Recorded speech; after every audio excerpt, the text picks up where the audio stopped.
ವೀಕ್ಷಕರೆಲ್ಲರಿಗೂ ನಮ್ಮ ವಾಹಿನಿಯ ವಿಶೇಷ ಕಾರ್ಯಕ್ರಮಕ್ಕೆ ಸ್ವಾಗತ.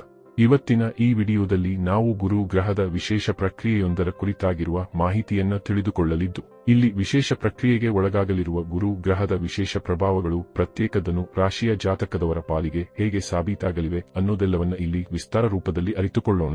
ಈ ಎಲ್ಲಾ ಮಾಹಿತಿಯನ್ನ ಅರಿತುಕೊಳ್ಳುವುದಕ್ಕೂ ಮುನ್ನ ಎಂದಿನಂತೆ ನಮ್ಮ ವಿನಂತಿ ಎಂದರೆ, ನೀವಿನ್ನೂ ನಮ್ಮ ಚಾನೆಲ್ ಅನ್ನು ಸಬ್ಸ್ಕ್ರೈಬ್ ಮಾಡಿಲ್ಲವೆಂದರೆ ಈ ಕೂಡಲೇ ನಮ್ಮ ಚಾನೆಲ್ ಅನ್ನು ಸಬ್ಸ್ಕ್ರೈಬ್ ಮಾಡಿ. ಹಾಗೆ ನಮ್ಮೆಲ್ಲ ವಿಡಿಯೋಗಳ ನಿರಂತರ ಅಪ್ಡೇಟ್ಸ್ಗಳಿಗಾಗಿ ತಪ್ಪದೇ ಪಕ್ಕದ ಬೆಲ್ ಐಕಾನ್ ಬಟನ್ ಕೂಡ ಕ್ಲಿಕ್ ಮಾಡಿ. ವೀಕ್ಷಕರೇ, ಗುರುಗ್ರಹದ ರಾಶಿ ಪರಿವರ್ತನೆಯ ಪ್ರಭಾವಗಳು ಹೇಗೆ ಎಲ್ಲ ದ್ವಾದಶ ರಾಶಿಯ ಜಾತಕದವರ ಮೇಲೂ ಕಂಡು ಬರುತ್ತದೆಯೋ ಹಾಗೆ ಗುರುದೇವನು ಅಸ್ತನಾಗುವುದರ ಪ್ರಭಾವಗಳು ಕೂಡ ಎಲ್ಲ ಜಾತಕದವರ ಮೇಲೂ ಕಂಡು ಬರುತ್ತವೆ. ಹೀಗಿರಬೇಕಾದರೆ ಈಗ ಗುರುದೇವನು ಪ್ರಸ್ತುತ ಮಿಥುನ ರಾಶಿಯಲ್ಲಿ ಗೋಚರಿಸುತ್ತಲಿದ್ದು ಇಲ್ಲಿ ಅಸ್ತನಾಗುವ ಪ್ರಕ್ರಿಯೆಗೆ ಒಳಗಾಗಲಿದ್ದಾನೆ. ಇಲ್ಲಿ ವರ್ಷ 2025 ಜೂನ್ ತಿಂಗಳಿನ 9ನೇ ತಾರೀಕಿನ ದಿನದಂದು ಸಂಜೆ 4:12 ಗುರುದೇವನು ಅಸ್ತನಾಗಲಿದ್ದು, ಇಲ್ಲಿ ಗುರುದೇವನು ಜುಲೈ ತಿಂಗಳಿನ 9 ಅಥವಾ 10ನೇ ತಾರೀಕಿನವರೆಗೂ ಅಸ್ತನಾಗಿಯೇ ಪ್ರಜ್ವಲಿಸಲಿದ್ದಾನೆ. ಇಲ್ಲಿ ಗುರುದೇವನು ಅಸ್ತನಾಗುವುದರ ಪ್ರಭಾವಗಳು ಸಹಜವಾಗಿಯೇ ವ್ಯಕ್ತಿಯ ಈ ಎಲ್ಲ ಕ್ಷೇತ್ರಗಳ ಮೇಲೆ ಕಂಡುಬರಲಿವೆ. ಹಾಗಾದರೆ ಬನ್ನಿ, ಇಲ್ಲಿ ಧನ ಮತ್ತು ಆರ್ಥಿಕ ಸ್ಥಿತಿಯ ಕಾರಕ ಗ್ರಹನಾಗಿರುವ ಗುರುದೇವನು ಅಸ್ತನಾಗುವುದರ ಪ್ರಭಾವಗಳು ಇಲ್ಲಿಂದ ಪ್ರತ್ಯೇಕ ಧನು ರಾಶಿಯ ಜಾತಕದವರ ಪಾಲಿಗೆ ಹೇಗೆ ಸಾಬೀತಾಗಲಿವೆ ಅನ್ನೋದೆಲ್ಲವನ್ನ ಈಗ ವಿಸ್ತಾರ ರೂಪದಲ್ಲಿ ಅರಿತುಕೊಳ್ಳೋಣ. ವೀಕ್ಷಕರೇ, ಪ್ರಸ್ತುತ ಗುರುದೇವನು ಧನು ರಾಶಿಯ ಸಪ್ತಮ ಭಾವದಲ್ಲಿ ಗೋಚರಿಸುತ್ತಲಿದ್ದು ಈಗ ಸಪ್ತಮದಲ್ಲಿಯೇ ಅಸ್ತನಾಗಲಿದ್ದಾನೆ. ಗುರುದೇವನು ಆರ್ಥಿಕತೆಯ ಕಾರಕ ಗ್ರಹನಾಗಿರುವನು. ಹೀಗಿರುವಾಗ ಗುರುದೇವನು ಅಸ್ತನಾಗುವುದರ ಪ್ರಭಾವಗಳು ಹೆಚ್ಚಾಗಿ ನಿಮ್ಮ ಆರ್ಥಿಕ ಜೀವನದ ಮೇಲೆ ಕಂಡುಬರಲಿದೆ. ಇಲ್ಲಿ ಗುರುಬಲದಲ್ಲಿ ಕೊರತೆ ಇರುವುದು ನಿಮಗೆ ಆರ್ಥಿಕ ವಿಷಯದಲ್ಲಿ ಮಿಶ್ರ ಫಲಗಳು ಲಭಿಸಲಿವೆ. ಇಲ್ಲಿ ಲಾಭದಲ್ಲಿ ಕೊರತೆ ಇರಲಿದೆ. ಹೀಗಾಗಿ ಇಲ್ಲಿ ನೀವು ಹೆಚ್ಚು ಪರಿಶ್ರಮ ಪಡಬೇಕಾಗಿಯೂ ಬರಲಿದೆ. ಈ ವಿಶೇಷ ಸಮಯದಲ್ಲಿ ನೀವು ನಿಮ್ಮ ಖರ್ಚುಗಳನ್ನು ನಿಯಂತ್ರಿಸಿಕೊಳ್ಳಬೇಕು. ಇಲ್ಲಿ ಖಂಡಿತ ನೀವು ಬೇಕಾಬಿಟ್ಟಿಯಾಗಿ ಖರ್ಚುಗಳನ್ನು ಮಾಡಲು ಹೋಗಬಾರದು.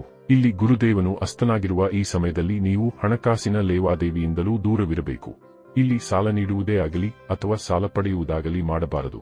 ಇದು ಕೂಡ ನಿಮಗೆ ಸಮಸ್ಯೆಗಳನ್ನು ಕರುಣಿಸಬಹುದಾಗಿದೆ.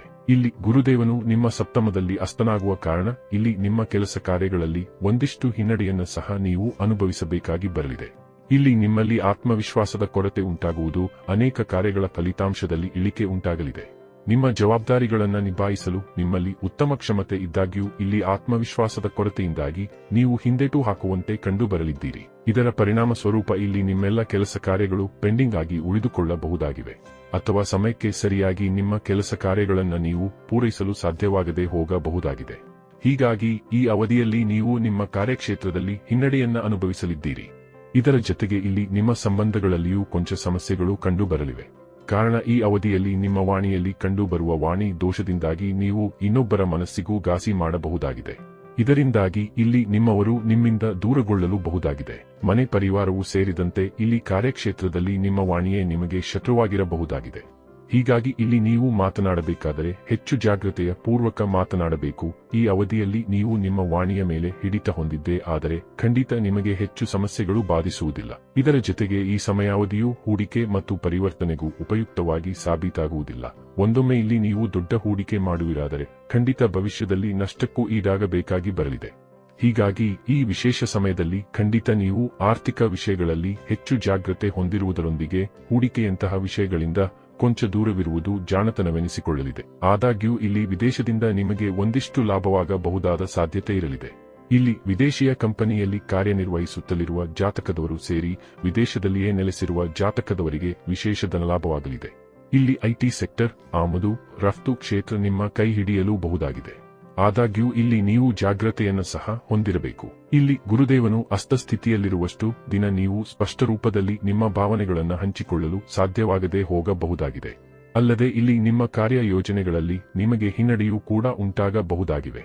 ವಿಶೇಷವಾಗಿ ಇಲ್ಲಿ ಉಂಟಾಗುವ ವಾಣಿದೋಷದ ಕಾರಣ ನೀವು ವಾಣಿಗೆ ಸಂಬಂಧಿತ ಕ್ಷೇತ್ರಗಳಲ್ಲಿಯೂ ಒಂದಿಷ್ಟು ವಿರೋಧಾಭಾಸದ ಸ್ಥಿತಿಗಳನ್ನು ಎದುರಿಸುವಂತೆ ಕಂಡುಬರಲಿದ್ದೀರಿ.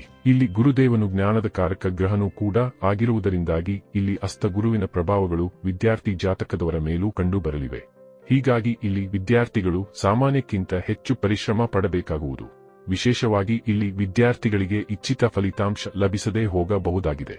ಆದರೆ ಇಲ್ಲಿ ನಿತ್ಯ ಪರಿಶ್ರಮಿಗಳಿಗೆ ಮಾತ್ರ ಇತರೆ ಗ್ರಹಗಳ ಪೂರಕ ಗೋಚರವು ಲಾಭದಾಯಕವಾಗಿಯೂ ಸಿದ್ಧಗೊಳ್ಳಬಹುದಾಗಿದ್ದು, ಹೀಗಾಗಿ ಇಲ್ಲಿ ನೀವು ಹೆಚ್ಚು ಹೆಚ್ಚು ಪರಿಶ್ರಮ ಪಡಬೇಕು. ಇಲ್ಲಿ ನೀವು ಹೆಚ್ಚು ಆತ್ಮವಿಶ್ವಾಸದಿಂದ ಮುನ್ನಡೆಯಬೇಕಿದ್ದು, ಇಲ್ಲಿ ನೀವು ಕೊಂಚ ಧೈರ್ಯವನ್ನ ತೋರುವಿರಾದರೆ ಖಂಡಿತ ಹೆಚ್ಚು ಸಮಸ್ಯೆಗಳು ನಿಮ್ಮನ್ನ ಬಾಧಿಸುವುದಿಲ್ಲ. ಹಾಗೆ ಇಲ್ಲಿ ನಿಮ್ಮ ವಾಣಿಯ ಮೇಲೆ ನಿಯಂತ್ರಣವನ್ನು ಹೊಂದಿದರೆ ಬಹುತೇಕ ಸಮಸ್ಯೆಗಳಿಂದ ನೀವು ಹೊರಬರಲು ಕೂಡ ಖಂಡಿತ ಸಾಧ್ಯವಾಗಲಿದೆ. ಒಟ್ಟಾರೆಯಾಗಿ ಇಲ್ಲಿ ಗುರುದೇವನು ಮಿಥುನ ರಾಶಿಯಲ್ಲಿ ಅಸ್ತನಾಗುವುದು ಇಲ್ಲಿ ನಿಮಗೆ ಮಿಶ್ರ ಫಲಗಳನ್ನು ಪ್ರದಾನ ಮಾಡಲಿದ್ದು, ಹೀಗಾಗಿ ಇಲ್ಲಿ ನೀವು ಸಮಯಕ್ಕನುಗುಣವಾಗಿ ನಿಮ್ಮ ದಿನಚರಿಯನ್ನ ಸರಿದೂಗಿಸಿಕೊಂಡು ಮುನ್ನಡೆಯಬೇಕು. ವೀಕ್ಷಕರೇ, ಗುರುಗ್ರಹದ ಅಸ್ತಸ್ಥಿತಿಯ ಗೋಚರವು ಈ ವಿಶೇಷ ಸಮಯದಲ್ಲಿ ಪ್ರತ್ಯೇಕ ಧನು ರಾಶಿಯ ಜಾತಕದವರ ಪಾಲಿಗೆ ಹೇಗೆ ಸಾಬೀತಾಗಲಿದೆ ಅನ್ನೋದೇ ಸಂಪೂರ್ಣ ಮಾಹಿತಿ ಇದಾಗಿದ್ದು, ಈ ಮಾಹಿತಿ ನಿಮಗೆ ಇಷ್ಟವಾದರೆ ವಿಡಿಯೋವನ್ನು ಲೈಕ್ ಮತ್ತು ಶೇರ್ ಮಾಡಿ. ಹಾಗೆ ನಮ್ಮೆಲ್ಲ ವಿಡಿಯೋಗಳ ನಿರಂತರ ಅಪ್ಡೇಟ್ಸ್ಗಳಿಗಾಗಿ ತಪ್ಪದೇ ಪಕ್ಕದಲ್ಲಿರುವ ಬೆಲ್ ಐಕಾನ್ ಬಟನ್ ಕೂಡ ಕ್ಲಿಕ್ ಮಾಡಿ.